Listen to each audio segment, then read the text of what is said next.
Hello and welcome to Chetan Bharat Learning, and also welcome to Daily Polity MCQ Practice Series. ਅੱਜ ਦੇ session ਦੇ ਵਿੱਚ ਆਪਾਂ discuss ਕਰਾਂਗੇ ਯੂਨੀਅਨ ਐਗਜ਼ੀਕਿਊਟਿਵ ਪਾਰਟ 2, ਜਿਹਦੇ ਵਿੱਚ primarily questions will be on attorney general, CAG, Council of Ministers. So let's check the first question, and that is based on the Attorney General. One caveat, ये जो union executive the part है, from president to vice president to attorney general to the council of ministers and then obviously the CAG. ਸੋ ਇਹਦੇ ਵਿੱਚੋਂ question ਆਨ ਦੀ high probability ਹੁੰਦੀ ਹੈ ਤੇ ਨਾਲ ਹੀ factual type ਦੇ ਕੁਐਸਚਨ ਜ਼ਿਆਦਾ ਪੁੱਛੇ ਜਾਂਦੇ ਨੇ, ਜਾਂ ਤਾਂ ਅਪਾਇੰਟਮੈਂਟ, ਕੁਆਲੀਫਿਕੇਸ਼ਨ, ਰਿਮੂਵਲ ਜਾਂ ਫਿਰ ਪਾਵਰਸ ਐਂਡ ਫੰਕਸ਼ਨਸ ਦੇ ਕੁਐਸਚਨ ਆਉਂਦੇ ਨੇ। ਤਾਂ ਲਿਮਿਟਿਡ ਟਾਈਮ ਦੀ ਇਨਵੈਸਟਮੈਂਟ ਨਾਲ ਆਪਾਂ ਇੱਥੋਂ ਵਧੀਆ ਸਕੋਰ ਕਰ ਸਕਦੇ ਹਾਂ। ਇੱਕ ਕੁਐਸਚਨ ਆਪਾਂ ਪ੍ਰਿਪੇਅਰ ਕਰ ਲਈਏ, ਕਈ ਸਟੇਟ ਐਗਜ਼ਾਮੀਨੇਸ਼ਨ ਦੇ ਵਿੱਚ ਪੁੱਛਿਆ ਗਿਆ ਕਿ ਕੰਪੋਜੀਸ਼ਨ ਆਫ ਯੂਨੀਅਨ ਐਗਜ਼ੀਕਿਊਟਿਵ ਕੀ ਹੈ। ਤਾਂ ਯਾਦ ਰੱਖਣਾ, ਯੂਨੀਅਨ ਐਗਜ਼ੀਕਿਊਟਿਵ ਦੇ ਵਿੱਚ ਕਾਊਂਟ ਹੋਣਗੇ president, vice president, council of minister headed by PM and attorney general of India. CAG ਉਹ ਟੈਕਨੀਕਲੀ ਯੂਨੀਅਨ ਐਗਜ਼ੀਕਿਊਟਿਵ ਦਾ ਪਾਰਟ ਨਹੀਂ ਹੈ, ਐਂਡ ਸੋ ਔਨ। ਦ ਜਜਸ, ਦ ਲੈਜਿਸਲੇਟਰਸ, MP MLAs ਉਹ ਵੀ ਯੂਨੀਅਨ ਐਗਜ਼ੀਕਿਊਟਿਵ ਦਾ ਪਾਰਟ ਨਹੀਂ ਹੋਣਗੇ। So let's check the very first Attorney General of India and consider the following statement and choose correct statement as your answer. So he has the right to audience in all courts of India, all courts of India. Second, he can be nominated as a member of any committee of the parliament. And third, he can attend proceedings of parliament and can vote as well. So as far we know, Attorney General of India is appointed by the President. Largely, जो role है that he will take side of the government in all the cases in any court of India. जहाँ union of India ने किसी ते case किया या फिर union of India ते किसी और ऑर्गेनाइजेशन या इंडिविजुअल ने केस किया, तो फिर गवर्नमेंट ऑफ इंडिया ਨੂੰ ਰਿਪਰੈਜ਼ੈਂਟ ਕਰਨਗੇ ਅਟਾਰਨੀ ਜਨਰਲ ਸਾਹਿਬ। So he has the right to audience in all the courts in India. Yes sir, ਕਿਸੇ ਵੀ ਕੋਰਟ ਦੇ ਵਿੱਚ ਜੇ ਗਵਰਨਮੈਂਟ ਆਫ ਇੰਡੀਆ ਦਾ ਕੇਸ ਹੁੰਦਾ ਹੈ ਤਾਂ ਫਿਰ ਅਟਾਰਨੀ ਜਨਰਲ ਦਾ ਰਾਈਟ ਹੈ ਕਿ ਉਹ ਉੱਥੇ ਜਾ ਕੇ ਗਵਰਨਮੈਂਟ ਨੂੰ ਡਿਫੈਂਡ ਕਰਨਗੇ। then he can be nominated as a member of any committee of the parliament. So he can be a member of committee of the parliament. And third, he can attend the proceeding of the parliament and can vote. So ਇੱਥੇ ਯਾਦ ਰੱਖਣਾ, third statement is wrong. Although ਜੇ ਸਿਰਫ proceeding attend ਕਰਨ ਤੇ ਗੱਲ ਹੁੰਦੀ ਤਾਂ ਫਿਰ statement true ਹੁੰਦਾ। ਯਾਦ ਰੱਖਣਾ, ਕਨਸਟੀਟਿਊਸ਼ਨ ਦੇ ਵਿੱਚ ਐਕਸਪ੍ਰੈਸਲੀ ਦੋ ਐਵੇਂ ਦੀ ਅਥਾਰਟੀਜ਼ ਨੇ ਜੋ ਹਾਊਸ ਦਾ ਮੈਂਬਰ ਨਾ ਹੁੰਦਿਆਂ ਹੋਇਆਂ ਵੀ ਹਾਊਸ ਦੀ ਮੀਟਿੰਗ ਦੇ ਵਿੱਚ ਪਾਰਟਿਸਿਪੇਟ ਕਰ ਸਕਦੇ ਨੇ। ਇੱਕ ਨੇ ਅਟਾਰਨੀ ਜਨਰਲ ਆਫ ਇੰਡੀਆ ਤੇ ਦੂਜੇ controller and auditor general of India. ਇਹ ਦੋਨੋਂ ਹਾਊਸਸ ਦੇ ਵਿੱਚ ਕਿਤੇ ਵੀ ਜਿੱਥੇ ਮੈਂਬਰ ਨਹੀਂ ਹਨ ਉੱਥੇ ਵੀ ਪ੍ਰੋਸੀਡਿੰਗ ਦੇ ਵਿੱਚ ਪਾਰਟਿਸਿਪੇਟ ਕਰ ਸਕਦੇ ਨੇ, ਬਟ ਕਿਉਂਕਿ ਮੈਂਬਰ ਨਹੀਂ ਹੈ ਤਾਂ ਫਿਰ ਇਹਨਾਂ ਨੂੰ ਰਾਈਟ ਟੂ ਵੋਟ ਨਹੀਂ ਹੁੰਦਾ। So third statement is incorrect. Our answer is B. Only two statements are correct here.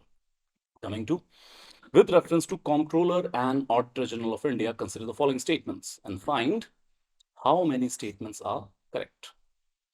He submits his audit report to the President and Governor of the concerned state. Statement 1.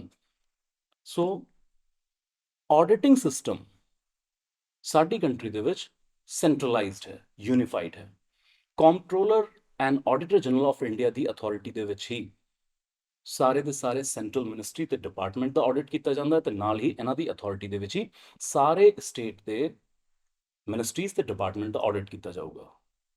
ਤਾਂ centre ਦੇ ਜਿਹੜੀ ਆਡਿਟਿੰਗ report ਹੈ ਉਹ president ਕੋਲ submit ਕਰਾਉਣਗੇ ਤੇ state ਦੀ concerned state ਦੀ reports concern state ਦੇ governor ਨੂੰ submit ਕਰਨਗੇ। ਸੋ ਪਹਿਲੀ ਸਟੇਟਮੈਂਟ ਕਰੈਕਟ ਹੈ। Second, he compiles and maintain accounts of center and states। ਕਿ ਅਕਾਊਂਟਸ ਕਿਹੜੇ ਫਾਰਮੈਟ ਦੇ ਵਿੱਚ ਮੇਨਟੇਨ ਕਰਨੇ ਨੇ, ਸੈਂਟਰ ਤੇ ਸਟੇਟ ਨੂੰ ਵੀ ਇਹੀ ਦੱਸਦੇ ਨੇ। ਇਹ ਟੈਕਨੀਕੈਲਿਟੀ ਆਪਾਂ ਕਲੀਅਰ ਕਰ ਲੈਂਦੇ ਹਾਂ। ਸੋ 1976 ਦੇ ਵਿੱਚ ਸੈਂਟਰ ਦੇ ਅਕਾਊਂਟ ਮੇਨਟੇਨੈਂਸ ਦੀ ਜ਼ਿੰਮੇਵਾਰੀ ਕੰਟਰੋਲਰ ਜਨਰਲ ਆਫ ਇੰਡੀਆ ਨੂੰ ਦੇ ਦਿੱਤੀ ਗਈ, ਤਾਂ ਸੈਂਟਰ ਦੇ ਅਕਾਊਂਟ ਇਹ ਜਨਾਬ ਮੇਨਟੇਨ ਨਹੀਂ ਕਰਦੇ। So second statement is incorrect. But ਹਾਂ, ਇਹ ਯਾਦ ਰੱਖਣਾ, ਜੇ ਇਹਦੇ ਸੈਂਟਰ ਹਟਾ ਕੇ ਆਪਾਂ ਇਕੱਲੇ ਸਟੇਟਸ ਪਾ ਦਈਏ ਤਾਂ ਫਿਰ ਸਟੇਟਸ ਦੇ ਅਕਾਊਂਟ ਕਿੱਦਾਂ ਮੇਨਟੇਨ ਹੋਣਗੇ, ਉਹ ਹਜੇ ਵੀ CAG ਦੀ ਅਥਾਰਟੀ ਹੇਠਾਂ ਹੀ ਡਿਸਾਈਡ ਹੁੰਦਾ ਹੈ। ਤਾਂ ਸਟੇਟ ਦੇ ਅਕਾਊਂਟ ਸੇ ਮੇਨਟੇਨ ਕਰਦੇ ਨੇ, ਸੈਂਟਰ ਦੇ ਅਕਾਊਂਟ ਮੇਨਟੇਨ ਨਹੀਂ ਕਰਦੇ ਨੇ। But overall statement is wrong. Third, he conducts audit of expenditure on behalf of the parliament. तो ठीक है, एक्सपेंडिचर ਦਾ ਆਡਿਟ ਕਰਨਗੇ, ਫਾਈਨੈਂਸ ਦਾ ਵੀ ਆਡਿਟ ਕਰਦੇ ਨੇ, ਬਟ ਕੀ on behalf of the parliament ਇਹਨੂੰ ਮੰਨਿਆ ਜਾਂਦਾ? तो याद रखना कैट इंडिपेंडेंट अथॉरिटी है, and in belief we do take this thing कि पार्लियामेंट के बिहाफ ते जो सारी मिनिस्ट्रीज हैं उन्होंने ऑडिट ये करनगे. So third statement is correct. So our answer again, only two statements are correct. Coming to, which of the following correctly describe the collective responsibility of Council of Ministers? Council of Ministers is an executive of the Parliament and governs on behalf of it. And then, if a minister does not agree with the decision of the cabinet, she or he must resign. So, जितना आपका collective responsibility दा clause देखते हैं, जो article 75 तो originate होता है, that means J no confidence motion pass हो गया था, entire council of minister ਨੂੰ resign करना पड़ना है. So, council of ministers swim together, sank together. But ਇਹਦੇ ਨਾਲ ਨਾਲ और की एट्रीब्यूट्स ने कलैक्टिव रिस्पॉन्सिबिलिटी दे. तो पहला ये है कि हाँ जी, पार्लियामेंट ਦੇ ਬਿਹਾਫ ਤੇ ਜਾਂ ਐਗਜ਼ੀਕਿਊਟਿਵ ਹੈ ਪਾਰਲੀਮੈਂਟ ਬ੍ਰਾਂਚ ਦਾ, ਤੇ ਉਹਨਾਂ ਦੇ ਬਿਹਾਫ ਤੇ ਗਵਰਨ ਕਰਨ ਦਾ ਕੰਮ ਕਰਦੇ ਨੇ, ਕਿਉਂਕਿ ਸਾਡੇ ਹੈ ਪਾਰਲੀਮੈਂਟਰੀ ਡੈਮੋਕ੍ਰੇਸੀ ਜਾਂ ਪਾਰਲੀਮੈਂਟਰੀ ਫਾਰਮ ਆਫ ਗਵਰਨਮੈਂਟ, ਜਿੱਥੇ ਸਾਡਾ ਐਗਜ਼ੀਕਿਊਟਿਵ ਲੈਜਿਸਲੇਚਰ ਦਾ ਹੀ ਪਾਰਟ ਹੁੰਦਾ ਹੈ. ਅਸੀਂ ਐਗਜ਼ੀਕਿਊਟਿਵ ਲੈਜਿਸਲੇਚਰ ਤੋਂ ਡਰਾ ਕਰਦੇ ਨੇ. ਸਿੰਪਲੀ ਕਹੀਏ ਤਾਂ ਮਿਨਿਸਟਰ ਬਣਨ ਲਈ ਲੋਕ ਸਭਾ ਜਾਂ ਰਾਜ ਸਭਾ ਦਾ ਮੈਂਬਰ ਹੋਣਾ ਲਾਜ਼ਮੀ ਹੈ. ਉਹ 6 ਮੰਥ ਵਾਲਾ ਕਲੌਜ਼ ਆਪਾਂ ਕੱਢਦੀ ਹੈ ਕਿ 6 ਮਹੀਨੇ ਤੱਕ ਬਿਨਾਂ ਕੋਈ ਲੈਜਿਸਲੇਟਰ ਬਣੇ ਮਿਨਿਸਟਰ ਰਹਿ ਸਕਦਾ, but at the and game 6 ਮਹੀਨੇ ਤੋਂ ਪਹਿਲਾਂ ਪਹਿਲਾਂ ਜੇ ਉਹਨੇ ਮਿਨਿਸਟਰ ਰਹਿਣਾ ਤਾਂ ਫਿਰ ਲੋਕ ਸਭਾ ਜਾਂ ਰਾਜ ਸਭਾ ਦੀ ਮੈਂਬਰਸ਼ਿਪ ਲੈਣੀ ਪਊਗੀ. ਸੋ if we talk about the philosophical aspect, the statement is correct. Then ਜੇ ਕੋਈ ਮਿਨਿਸਟਰ ਕਾਉਂਸਲ ਆਫ ਮਿਨਿਸਟਰ ਦੇ ਡਿਸੀਜਨ ਤੋਂ ਅਗਰੀ ਨਹੀਂ ਕਰਦਾ, ਕੈਬਨਿਟ ਦੇ ਡਿਸੀਜਨ ਤੋਂ ਅਗਰੀ ਨਹੀਂ ਕਰਦਾ, ਕਿ ਉਹਨੂੰ ਰਿਜ਼ਾਈਨ ਕਰਨਾ ਪਊਗਾ? ਤਾਂ ਸਰ ਇਹ ਵੀ ਸਟੇਟਮੈਂਟ ਕਰੈਕਟ ਹੈ, ਜਾਂ ਤਾਂ ਆਪਣੇ ਡਿਸਐਗਰੀਮੈਂਟ ਨੂੰ ਕੈਬਨਿਟ ਮੀਟਿੰਗ ਦੇ ਵਿੱਚ ਹੀ ਸੌਰਟ ਆਊਟ ਕਰ ਲਿਆ ਜਾਵੇ. ਜੇ ਉਹ ਸੌਰਟ ਆਊਟ ਨਹੀਂ ਹੁੰਦਾ ਤੇ ਡਿਸਐਗਰੀਮੈਂਟ ਜਾਰੀ ਰਹਿੰਦਾ ਹੈ, ਤਾਂ ਫਿਰ in principle that minister has to resign. Ultimately ਸਰਕਾਰ ਸਾਨੂੰ ਇੱਕ ਪਲੇਟਫਾਰਮ ਤੇ ਖੜੀ ਦਿਖਣੀ ਚਾਹੀਦੀ ਹੈ. ਕਿਸੇ ਵੀ ਡਿਸੀਜਨ ਨੂੰ ਲੈ ਕੇ ਅੱਧੇ ਮਿਨਿਸਟਰ ਕਹਿ ਰਹੇ ਹੈ ਜੀ ਇਹ ਸਹੀ ਹੈ, ਅੱਧੇ ਮਿਨਿਸਟਰ ਕਹਿ ਰਹੇ ਜੀ ਗਲਤ ਹੈ, ਆਪਾਂ ਤਾਂ ਨਾਲ ਹੀ ਹੈ, ਤਾਂ ਫਿਰ ਸਰਕਾਰ ਇੱਕ ਪਲੇਟਫਾਰਮ ਤੇ ਨਹੀਂ, confusion and chaos will be created. Hence ਇਹ ਸਟੇਟਮੈਂਟ ਵੀ correct ਹੈ. So both the statement are correct here. Moving to, consider the following statements regarding the qualification and removal of Attorney General of India. The Attorney General must be qualified to be appointed as a judge of Supreme Court. A qualification है, exactly right. So Attorney General of India appoint होने Supreme Court दे जज वांग ही qualification चाहिए, which is citizen of India is must. तो फिर 5 साल as an judge at High Court level, 10 year as an advocate at High Court or above level, or distinguished jurist in the opinion of the President. Then Attorney General holds office during the pleasure of President and can be removed by the President at any time. So Attorney General ਜਿਹਨੂੰ supreme court ਦੇ ਜੱਜ ਦੀ qualification ਚਾਹੀਦੀ ਹੈ, ਕਿ ਇਹਦੀ removal supreme court ਦੇ ਜੱਜ ਵਾਂਗ ਨਹੀਂ ਹੈ? ਐਨ ਆਨਸਰ ਇਸ ਨੂੰ ਤੇ ਯਾਦ ਰੱਖਣਾ, ਅਟਾਰਨੀ ਜਨਰਲ ਦੇ ਟੈਨਿਓਰ ਲਈ ਇਨਵੋਕ ਕੀਤੀ ਗਈ ਹੈ ਪਲੇਜਰ ਡਾਕਟਰੀਨ. ਪਲੇਜਰ ਆਫ ਪ੍ਰੈਜ਼ੀਡੈਂਟ ਮੀਨਸ ਜਦੋਂ ਤੱਕ ਪ੍ਰੈਜ਼ੀਡੈਂਟ ਇਹਨਾਂ ਦੇ ਕੰਮ ਤੋਂ ਖੁਸ਼ ਨੇ ਇਹ ਪੋਸਟ ਤੇ ਰਹਿਣਗੇ, ਜਦੋਂ ਇਹਨਾਂ ਦੇ ਕੰਮ ਤੋਂ ਖੁਸ਼ ਨਹੀਂ ਹੈ ਇਹਨਾਂ ਨੂੰ ਕੋਈ ਬਿਨਾਂ ਲੰਮਾ ਚੌੜਾ ਪ੍ਰੋਸੀਜਰ ਫੋਲੋ ਕੀਤੇ, ਬਿਨਾਂ ਕੋਈ ਰੀਜ਼ਨ ਦਿੱਤੇ, ਜਸਟ ਬਾय ਮੇਅਰ ਆਰਡਰ ਪੋਸਟ ਤੋਂ ਹਟਾਇਆ ਜਾ ਸਕਦਾ ਹੈ. So second statement is correct. Then the Attorney General's removal requires impeachment by the Parliament for misconduct, which is akin to Supreme Court, and ਆਪਾਂ discuss ਕਰ ਰਹੇ ਹਾਂ ਇਦਾਂ ਦਾ ਕੋਈ procedure ਨਹੀਂ ਦਿੱਤਾ ਹੋਇਆ. And we have to find how many of the above statements are incorrect. So only one statement is incorrect. Moving to, with reference to the President of India, how many of the following statement are correct? The President must act according to aid and advice of Council of Ministers. And then the President can reject an advice of Council of Ministers sent after reconsideration. And third, when the Council of Ministers resign, the President acts according to his own discretion. There is no crucial statement. Let's check one by one. The president must act according to aid and advice of the Council of Ministers. In general sense, it is true because under Article 74, shall word is being used. So he is duty bound, constitutionally duty bound to act upon aid and advice of Council of Ministers. So Article 74 reads, there shall be a Council of Ministers headed by PM to aid and advise the President, who shall act according to the advice. So पहली statement correct है. Second, the President can reject an advice of the Council of Ministers sent after reconsideration. Now what is this clause? तो याद रखना Article 74 ਦੇ ਵਿੱਚ ਹੀ by 44th Constitutional Amendment in 1978 ਇੱਕ proviso add ਕੀਤਾ ਗਿਆ, ਇੱਕ ਪੈਰਾਗ੍ਰਾਫ ਐਡ ਕੀਤਾ ਗਿਆ ਔਰ ਉਹਦੇ ਵਿੱਚ ਲਿਖਿਆ ਗਿਆ ਕਿ ਪ੍ਰੈਜ਼ੀਡੈਂਟ ਵੈਸੇ ਤਾਂ ਕਾਉਂਸਲ ਆਫ ਮਿਨਿਸਟਰ ਦੀ ਐਡਵਾਈਸ ਤੇ ਕੰਮ ਕਰਨਗੇ, fair enough, but council of minister ਦੀ ਕਿਸੇ ਐਡਵਾਈਸ ਨੂੰ ਇੱਕ ਵਾਰੀ ਰੀਕਨਸੀਡਰੇਸ਼ਨ ਦੇ ਵਿੱਚ ਭੇਜ ਸਕਦੇ ਨੇ ਕਿ ਉਹ ਕਹਿੰਦੇ ਹਨ ਕਿ ਵੀ ਕਾਉਂਸਲ ਆਫ ਮਿਨਿਸਟਰ ਸਾਨੂੰ ਇਸ ਗੱਲ ਤੇ ਇਤਰਾਜ਼ ਹੈ, ਉਹ ਕੋਈ ਨੋਟ ਵੀ ਲਿਖ ਸਕਦੇ ਨੇ। ਸਪੋਜ਼ ਕਾਉਂਸਲ ਆਫ ਮਿਨਿਸਟਰ ਨੇ ਪ੍ਰੈਜ਼ੀਡੈਂਟ ਨੂੰ ਕਿਹਾ ਕਿ ਮਨੀਪੁਰ ਦੇ ਵਿੱਚ ਪ੍ਰੈਜ਼ੀਡੈਂਟ ਰੂਲ ਲਾ ਦਿਓ, ਲੇਕਿਨ ਪ੍ਰੈਜ਼ੀਡੈਂਟ ਨੂੰ ਲੱਗਦਾ ਹੈ ਕਿ ਪ੍ਰੈਜ਼ੀਡੈਂਟ ਰੂਲ ਲਾਉਣ ਦੇ ਕੋਈ ਠੋਸ ਸਬੂਤ ਨਹੀਂ ਹਨ ਜਾਂ ਠੋਸ ਵਜ੍ਹਾ ਨਹੀਂ ਹੈ, ਤਾਂ ਉਹ ਇੱਕ ਵਾਰੀ ਕਹਿ ਸਕਦੇ ਨੇ ਕਿ ਤੁਸੀਂ ਇਸ ਡਿਸੀਜਨ ਨੂੰ ਰੀਕਨਸੀਡਰ ਕਰ ਲਓ। ਇਹ ਰੀਕਨਸੀਡਰੇਸ਼ਨ ਦੇ ਵਿੱਚ ਆਊਗਾ। ਉਸ ਤੋਂ ਬਾਅਦ ਜੋ ਵੀ ਐਡਵਾਈਸ ਕਾਉਂਸਲ ਆਫ ਮਿਨਿਸਟਰ ਤੋਂ ਪ੍ਰੈਜ਼ੀਡੈਂਟ ਨੂੰ ਆਊਗੀ, ਪ੍ਰੈਜ਼ੀਡੈਂਟ ਸਾਹਿਬ ਨੂੰ ਉਹੀ ਫੋਲੋ ਕਰਨੀ ਪੈਣੀ। ਹੁਣ ਕੋਈ ਕਿੰਤੂ ਪਰੰਤੂ ਨਹੀਂ ਕਰ ਸਕਦੇ। ਆਪਣੇ ਕੇਸ ਦੇ ਵਿੱਚ ਜੋ ਆਪਾਂ ਐਗਜ਼ਾਮਪਲ ਕਰ ਰਹੇ ਹਾਂ ਕਿ ਪ੍ਰੈਜ਼ੀਡੈਂਟ ਨੇ ਕਿਹਾ ਕਿ ਭਾਈ I see no ground to impose president rule in Manipur, but reconsideration ਤੋਂ ਬਾਅਦ ਕਾਉਂਸਲ ਆਫ ਮਿਨਿਸਟਰ ਨੇ ਕਿਹਾ ਕਿ ਨਹੀਂ, ਤੁਸੀਂ ਮਨੀਪੁਰ ਦੇ ਵਿੱਚ ਪ੍ਰੈਜ਼ੀਡੈਂਟ ਰੂਲ ਲਾ ਦਿਓ।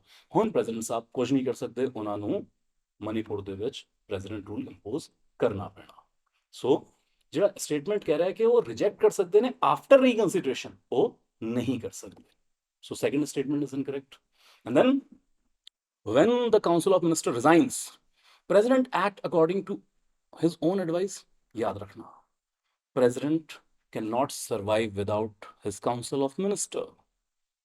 so वजह यह कि even after the resignation of council of minister, suppose no confidence motion pass हो गया, entire council of minister resign, election होने ਨੂੰ ਹਜੇ ਟਾਈਮ ਹੈ, 2-3 ਮਹੀਨੇ ਤਾਂ ਲੱਗ ਜਾਣਗੇ, ਨਵੀਂ ਸਰਕਾਰ ਹਜੇ ਆਈ ਨਹੀਂ ਹੈ, ਤਾਂ ਫਿਰ ਕੀ ਪ੍ਰੈਜ਼ੀਡੈਂਟ ਹੀ ਰੂਲ ਕਰਨਗੇ? ਜੇ ਇਹ ਸਟੇਟਮੈਂਟ ਟਰੂ ਹੋਵੇ ਤਾਂ ਫਿਰ ਤਾਂ ਪ੍ਰੈਜ਼ੀਡੈਂਟ ਹੀ ਇਕੱਲਾ ਆਪਣੀ ਡਿਸਕ੍ਰਿਸ਼ਨ ਤੇ ਰੂਲ ਕਰ ਰਿਹਾ ਹੈ। Answer is no, there shall always be a council of minister. So even after resignation ਉਸੇ ਗਵਰਨਮੈਂਟ ਨੂੰ, ਉਸੇ ਕਾਉਂਸਲ ਆਫ ਮਿਨਿਸਟਰ ਨੂੰ ਆਪਾਂ ਕਹਿੰਦੇ ਤੁਸੀਂ ਕੈਰੀ ਫਾਰਵਰਡ ਕਰਨਾ, ਤੇ ਉਹਨੂੰ ਕਿਹਾ ਜਾਂਦਾ ਕੇਅਰ ਟੇਕਰ ਗਵਰਨਮੈਂਟ। ਤਾਂ ਉਹੀ council of minister care taker government ਵਜੋਂ ਪ੍ਰੈਜ਼ੀਡੈਂਟ ਨੂੰ ਏਡ ਐਂਡ ਐਡਵਾਈਸ ਦੇਣ ਦਾ ਕੰਮ ਕਰੂਗੀ। So third statement is also incorrect. So finally, correct statement चाहिए थी, only one statement is correct. Next, which of the following duties is not performed by the CAG?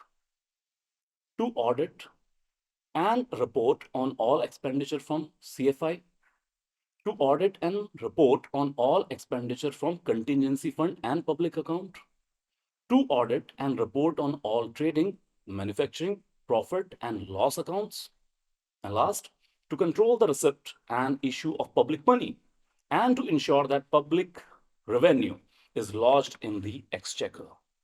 now ਆਪਾਂ generally ਯਾਦ ਕਰਦੇ ਹਾਂ ਕਿ ਕੈਗ ਤਿੰਨ ਤਰ੍ਹਾਂ ਦੀ ਰਿਪੋਰਟ ਪ੍ਰਿਪੇਅਰ ਕਰਦੇ ਨੇ ਤੇ ਪ੍ਰੈਜ਼ੀਡੈਂਟ ਨੂੰ ਸਬਮਿਟ ਕਰਦੇ ਨੇ। Report on appropriation account, report on finance account, and third report on PSUs। so report on appropriation account, this is the expenditure side of the government। ਕੋਈ ਵੀ department ਜੋ ਖਰਚਾ ਕਰ ਰਿਹਾ ਹੈ ਉਹ ਸਾਰੇ ਖਰਚੇ ਦੀ ਇੱਕ ਰਿਪੋਰਟ ਤਿਆਰ ਹੋਗੀ, ਉਹਨੂੰ ਕਹਿਣਗੇ ਐਪਰੋਪ੍ਰੀਏਸ਼ਨ account.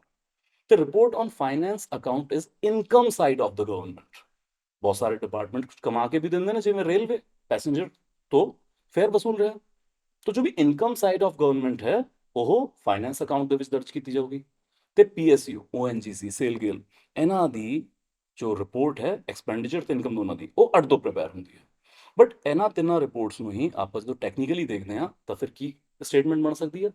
That yes sir, consolidated fund of India ਤੋਂ ਜਿੰਨਾ ਵੀ ਖਰਚਾ ਹੋ ਰਿਹਾ, ਲਾਰਜਲੀ ਐਕਸਪੈਂਡੀਚਰ ਜੋ ਗਵਰਨਮੈਂਟ ਦਾ ਹੈ ਉਹ CFI ਤੋਂ ਜਾ ਰਿਹਾ ਹੈ, correct. Second, audit report on all expenditure from contingency fund and public account, ਇਹ ਵੀ ਚੈੱਕ ਕਰਨਗੇ। ਤਿੰਨੇ ਫੰਡ ਹੈ ਗਵਰਨਮੈਂਟ ਕੋਲੇ, that is consolidated fund of India, public account of India and contingency fund. ਤਿੰਨੋਂ ਤੋਂ ਅਗਰ ਕੁਝ ਐਕਸਪੈਂਡੀਚਰ ਹੋ ਰਿਹਾ, CAG will audit. Then to audit, report on all trading, manufacturing, profit loss account, largely a statement PSU ਦੇ relation ਦੇ ਵਿੱਚ ਲਿਖੀ ਗਈ ਹੈ, ਇਹ ਵੀ ਕਰੈਕਟ ਹੈ। ਸੋ ਫਾਈਨਲੀ ਇੱਕੋ ਸਟੇਟਮੈਂਟ ਬਚਦੀ ਹੈ which is not performed by the CAG, and that is the controlling power, the control of receipt and issue of public money। ਤਾਂ ਕੀ ਪਬਲਿਕ ਮਨੀ ਦੇ ਇਸ਼ੂ ਤੇ ਵੀ ਕੋਈ ਕੰਟਰੋਲ ਹੈ CAG ਦਾ? ਜਿਵੇਂ UK ਦੇ ਵਿੱਚ CAG ਦੇ ਕਾਊਂਟਰ ਸਾਈਨ ਹੁੰਦੇ ਆ ਜਦੋਂ ਮਨੀ ਡਿਪਾਰਟਮੈਂਟ ਨੂੰ ਡਿਸਪਰਸ ਹੁੰਦੀ, ਐਵੇਂ ਦੀ ਕੋਈ ਪਾਵਰ CAG ਕੋਲੇ ਨਹੀਂ ਹੈ। ਸੋ ਆਪਾਂ ਇਹ ਵੀ ਕਹਿੰਦੇ ਆ ਕਿ ਸਾਡੇ CAG ਦੇ ਵਿੱਚੋਂ controller is missing, he is performing only auditor general of India type of work. So ਉਹ ਇਹ ਪਬਲਿਕ ਮਨੀ ਦੇ ਇਸ਼ੂਐਂਸ ਤੇ ਕੋਈ ਪਾਵਰ ਐਕਸਰਸਾਈਜ਼ ਨਹੀਂ ਕਰਦੇ, ਤੇ ਨਾ ਹੀ ਉਹ ਇਹ ਇਨਸ਼ੋਰ ਕਰਨਗੇ ਕਿ ਪਬਲਿਕ ਰੈਵਨਿਊ ਲੌਂਚ ਕੀਤਾ ਜਾਵੇ ਐਕਸਚੇਕਰ ਦੇ ਵਿੱਚ। ਜਿਹੜਾ ਲੌਂਚ ਹੋਇਆ ਉਹਦੀ ਅਕਾਊਂਟਿੰਗ ਜ਼ਰੂਰ ਕਰ ਲੈਣਗੇ। ਸੋ D is our answer. Coming to consider the following statement with reference to the Deputy Prime Minister of India. The Deputy Prime Minister shall be a member of Union Cabinet in the Government of India. Then Article 75 of the Constitution explicitly has the provision for appointment of Deputy Prime Minister of India, and find correct statement as your answer. Here both the statements are wrong. In actual, Deputy Prime Minister of India is not a constitutional post. ਉਹ constitution ਦੇ ਵਿੱਚ ਕਿਤੇ ਵੀ mention ਨਹੀਂ ਕੀਤੀ ਗਈ ਹੈ। Even ਜਦੋਂ 75 article ਦੀ ਗੱਲ ਕਰਦੇ ਆ ਤੇ ਪ੍ਰਾਈਮ ਮਿਨਿਸਟਰ ਤੋਂ ਇਲਾਵਾ ਕਿਸੇ ਵੀ ਮਿਨਿਸਟਰ ਦਾ ਮੈਂਸ਼ਨ ਨਹੀਂ ਹੈ, ਫਾਈਨੈਂਸ, ਹੋਮ, ਕਿਸੇ ਮਿਨਿਸਟਰੀ ਦਾ ਨਹੀਂ ਹੈ। ਸੋ ਪ੍ਰਾਈਮ ਮਿਨਿਸਟਰ ਔਰ ਪ੍ਰਾਈਮ ਮਿਨਿਸਟਰ ਦੀ ਐਡਵਾਈਸ ਤੇ ਪ੍ਰੈਜ਼ੀਡੈਂਟ ਸਾਹਿਬ ਬਾਕੀ ਮਿਨਿਸਟਰਸ ਨੂੰ ਅਪਾਇੰਟ ਕਰਨਗੇ, ਲੇਕਿਨ ਕਿਹੜੀ ਮਿਨਿਸਟਰੀ ਬਣਾਈ ਜਾਵੇ ਇਹ ਪ੍ਰਾਈਮ ਮਿਨਿਸਟਰ ਦੀ ਡਿਸਕ੍ਰਿਸ਼ਨ ਹੁੰਦੀ ਹੈ। So deputy prime minister constitutional post ਨਹੀਂ ਹੈ। Further, deputy prime minister is just a political arrangement. तो भावें आप डिप्टी PM की गल कर लीए, डिप्टी CM की गल कर लीए, ये सिर्फ पॉलिटिकल अरेंजमेंट होंगी है कि कुछ लोगों को एडजस्ट करने वास्ते आप डिप्टी पोस्ट क्रिएट कर देते हैं। Both statements are incorrect. Moving to consider the following statement with respect to prime minister office. Now PMO काफ़ी करंट अफेयर ਦੇ ਵਿੱਚ ਚਰਚਾ 'ਚ ਰਹਿੰਦਾ, ਸੋ ਇੰਪੋਰਟੈਂਟਲੀ ਆਪਾਂ ਇਹ ਕੁਐਸਚਨ ਪ੍ਰਿਪੇਅਰ ਕਰ ਲਾਂਗੇ। The prime minister office is headed by cabinet secretary. So याद रखना, prime minister office politically headed by prime minister himself, but administratively headed by principal secretary, not the cabinet secretary. तो cabinet secretary तो सारी ही cabinet manage कर रहे होंगे। It is the highest civil servant post in India. तो PMO ਦੇ ਵਿੱਚ ਹੁੰਦੇ ਨੇ प्रिंसिपल सेक्रेटरी। पहली स्टेटमेंट रॉन्ग है। Then the prime minister's national relief fund and national defense fund are operated directly from the prime minister office। yes sir, सीधा PMO तो govern कर रहे हैं। and third, the office of NSA, national security advisor, Ajit Doval साहब बहुत चर्चा च रहे हैं, is also a part of prime minister's office। now this is critical कि NSA ਦੀ post ਵੀ prime minister office PMO ਦੇ ਵਿੱਚ ਕਾਊਂਟ ਕੀਤੀ ਜਾਂਦੀ ਹੈ। so yes, it is also there। PMO ਬਾਰੇ ਆਪਾਂ ਸਮਝ ਲਈ। ਦੇਖਿए, ਨਹਿਰੂਵੀਅਨ ਐਰਾ ਦੇ ਵਿੱਚ PMO ਨਹੀਂ ਕ੍ਰੀਏਟ ਕੀਤਾ ਗਿਆ ਸੀਗਾ। ਨਹਿਰੂ ਸਾਹਿਬ ਬਹੁਤ ਜ਼ਿਆਦਾ ਪਾਰਲੀਮੈਂਟਰੀ ਡੈਮੋਕ੍ਰੇਸੀ ਦੇ ਪੱਖਧਰ ਸੀਗੇ।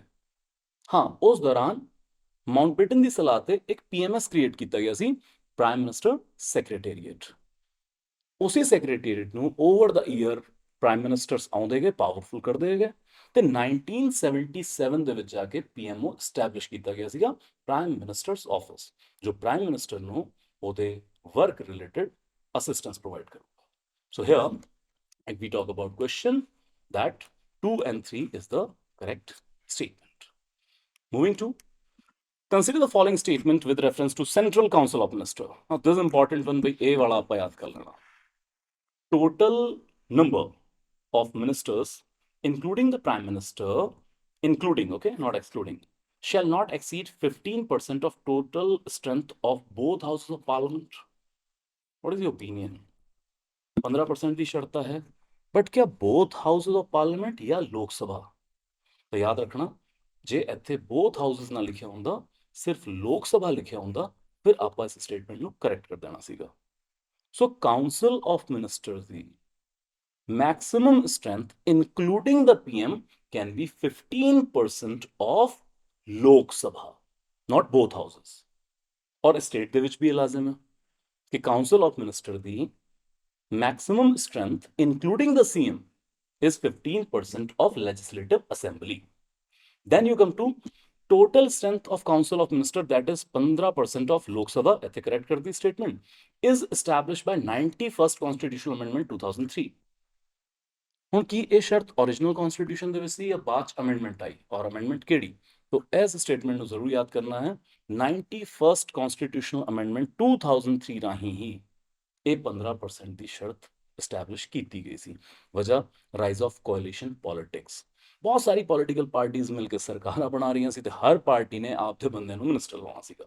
ਸਟੇਟ ਐਕਸਚੇਕਰ ਤੇ ਬੋਝ ਆ ਰਿਹਾ ਸੀ, ਅਨਾਪ ਸ਼ਨਾਪ ਮਿਨਿਸਟਰੀਜ਼ ਬਣ ਰਹੀਆਂ ਸੀਗੀਆਂ, ਤਾਂ ਕਹਿੰਦੇ 15% ਦੀ ਲਿਮਿਟ ਲਾ ਦਿੱਤੀ ਜਾਵੇ। ਸੈਕੰਡ ਸਟੇਟਮੈਂਟ ਪੱਕਾ ਯਾਦ ਕਰਨਾ। Then Constitution provides that 15% rule can be violated in the exceptional circumstances and more ministers can be appointed by the Prime Minister. So Ki 91st amendment ਦੇ ਵਿੱਚ ਕੋਈ exception ਵੀ create ਕੀਤਾ ਗਿਆ? And answer is no. This is blatantly wrong. 15% ਦੀ ਸ਼ਰਤ ਦਾ ਕੋਈ exception ਨਹੀਂ ਹੈ। ਕਿਸੇ circumstance ਦੇ ਵਿੱਚ ਇਹਨੂੰ breach ਕਰਨ ਦਾ provision constitution ਦੇ ਵਿੱਚ ਨਹੀਂ ਦਿੱਤਾ ਹੋਇਆ। So how many statements are correct? Only one statement is correct here. Last question. Consider the following statement and find correct statement as your answer. The president cannot function without the council of ministers. ਆਪਾਂ ਥੋੜੀ ਦੇਰ ਪਹਿਲਾਂ ਗੱਲ ਵੀ ਕਰ ਰਹੇ ਸੀ। President cannot survive without his council of minister. In case of resignation from the council of minister, even then caretaker council of minister will be there. So पहली statement correct है। Then the Solicitor General is the highest legal authority in the Union government. And answer is no. Solicitor General is a post that is not even given in the Constitution. Executively, it is created. So Solicitor General is given to the Attorney General to help his work. So Attorney General of India is the highest legal authority in the country or highest legal officer in the country. Then the Union Council of Ministers remain intact even after the death or resignation of Prime Minister. Please ਇਹਨੂੰ clear ਆਪਾਂ ਕਰ ਲਈਏ, ਇਹਨੂੰ ਬਹੁਤ ਚੰਗੀ ਤਰ੍ਹਾਂ ਯਾਦ ਕਰਨਾ। In case of death, resignation by the PM or CM, entire Council of Minister collapses. ਭਾਵੇਂ ਉਸੇ ਪਾਰਟੀ ਦੀ ਸਰਕਾਰ ਬਣੇ, ਭਾਵੇਂ ਉਹਨਾਂ ਦੇ ਹੀ ਕਿਸੇ ਹੋਰ ਲੀਡਰ ਨੂੰ ਆਪਾਂ PM ਬਣਾਈਏ ਜਾਂ CM ਬਣਾਈਏ, लेकिन फिर सारे काउंसिल ऑफ मिनिस्टर ਨੂੰ ਦੁਬਾਰਾ oath ਲੈਣੀ ਪੈਂਦੀ ਹੈ in case of assassination of Madam Indira Gandhi. So within hours Rajiv Gandhi साहब ਨੂੰ PM ਬਣਾਇਆ ਗਿਆ, लेकिन in case of death of Prime Minister entire council of minister collapses. ਜਿਵੇਂ ਹੀ ਕਾਂਗਰਸ ਦੀ ਫਿਰ ਤੋਂ ਸਰਕਾਰ ਬਣੀ under the leadership of Rajiv Gandhi, ਸਾਰੇ ਕਾਉਂਸਲ ਆਫ ਮਿਨਿਸਟਰ ਨੂੰ ਦੁਬਾਰਾ ਤੋਂ oath ਲੈਣੀ ਪਈ ਸੀ। ਤਾਂ ਯਾਦ ਰੱਖਣੀ ਇਹ ਚੀਜ਼ ਇੰਟੈਕਟ ਨਹੀਂ ਰਹਿੰਦਾ। Then in the absence of Prime Minister, only the Home Minister can preside over emergency meeting of the Union Council of Minister. ਕਿ ਇੱਦਾਂ ਦੀ ਕੋਈ ਸ਼ਰਤ ਹੈ ਕਿ ਜੇ ਪ੍ਰਾਈਮ ਮਿਨਿਸਟਰ ਮੌਜੂਦ ਨਹੀਂ ਹੈ ਤੇ ਕੋਈ ਐਮਰਜੈਂਸੀ ਮੀਟਿੰਗ ਆ ਗਈ ਕਾਉਂਸਲ ਆਫ ਮਿਨਿਸਟਰ ਦੀ, ਤਾਂ ਸਿਰਫ ਹੋਮ ਮਿਨਿਸਟਰ ਪ੍ਰੈਸਾਈਡ ਓਵਰ ਕਰਨਗੇ? ਇੱਦਾਂ ਦੀ ਕੋਈ ਸ਼ਰਤ ਨਹੀਂ ਦਿੱਤੀ ਗਈ ਹੈ। Any minister by consensus can preside over the meeting of Union Council of Minister in the absence of the Prime Minister. So here only one statement, that is the first one, is correct. That will be all for today. Thank you so much.